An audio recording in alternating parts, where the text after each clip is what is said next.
Welcome to Taking Stock. I'm Amanda Lang. Coming up on the show, inflation cooled in July, but prices are still rising for many. As governments try to spend what we send better, are they on the right track? Plus, Ontario's Minister of Finance on protecting the province's interests. That's all ahead. First, for the week that was in business, it's time for the briefs. There was a stark warning this week about the impact of tariffs on small businesses. The CFIB said businesses already hit by the steel and aluminum tariffs, which now face the removal of the $800 duty-free exemption for U.S. imports, don't have much runway left, and that 1 in 5 facing extra tariff costs say they may not last beyond 6 months if nothing changes. Headline inflation fell in July in Canada to 1.7%, driven by a steep drop in gas prices. Other prices were still rising, including groceries, which were up 3.4% overall, and shelter costs, which reversed recent declines with a 3% increase. The core rate of inflation is still 2.6%, inside the bank's target range, but high enough to potentially block a rate cut in September.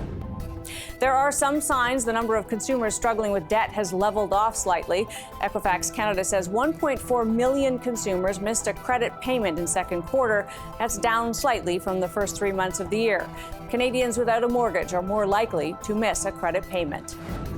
Home prices in Canada fell for a 6th consecutive month, according to the Tariff National Bank Index, down 2.6% overall in July compared to last year, with Toronto down 7.5% and Vancouver down 4.3%.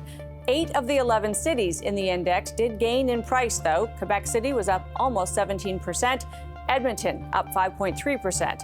Even in cities with declines, prices remain out of reach for many. A tentative deal put a swift end to a strike by Air Canada's flight attendants, with more than half of the airline's scheduled flights back in the air by Friday and a ramp-up expected to take up to a week or two.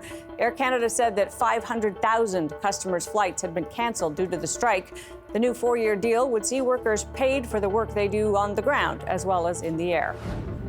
The federal government has tapped a Toronto-based AI startup, Cohere, to help find efficiencies using AI. A memorandum of understanding between the two could see Cohere develop specific cost-saving tools for the public sector. Cohere is valued at $6.8 billion US. And those are your business briefs. Inflation remains sticky in Canada, and it's not all tariff-related. Will the central bank ever get a green light to lower rates? Benjamin Tal is Deputy Chief Economist at CIBC. Thanks for being with us, Ben. A pleasure. Thank you. So we do see, even as the headline looks a little bit better, some of those core items now perhaps driven by weather, climate change, droughts. The grocery store remains a place of stickiness. Were you thinking the bank might be heading toward a rate cut in September? What's your current view? Yes, we think that the bank will cut in September because if you look at the last 3-4 months, the trend is downward. I think that the economy is on the verge of a recession. We are in a per capita recession. Inflation is close enough to 2%. It's time to cut. I think that they should have cut before, but I think that February is now very reasonable. I know that the market is pricing in a 50% probability of a cut. I think the Bank of Canada will go another 25 basis points just to be sure. And will that be enough to stave off a recession that seems to be heading our way? No, it will not be enough because it's not about interest rates. It's about the uncertainty related to Trump, quite frankly. The unemployment rate is rising. The labor market is weakening. The housing market is basically in a recession. So it's really the uncertainty that has to be removed, and that will take a while. Interest rates will help at the margin. You know, we have these stories out of the U.S., like the U.S. government now pondering taking a stake in giant chipmaker Intel. The rules, as we understand them, about how capitalism and the markets work seem also very uncertain. Will that create additional kind of waves? I mean, how do you, as an economist, even factor in the unknown of what might be ahead? That's very difficult, quite frankly, because you have to get into Trump's head, which is very difficult to do. I will tell you that when people say it's not about the money, it's always about the money.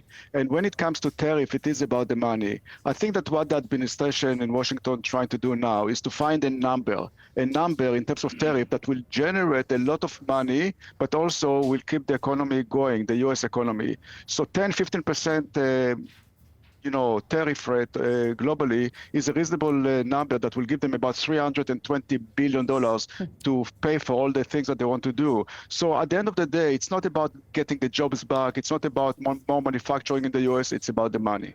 And of course, for us, that could well mean that our free trade deal is replaced by a new deal that has some form of tariffs. Have we started to look at the math on that? What does our economy look like on this side of the border if we have 10 to 15% tariffs?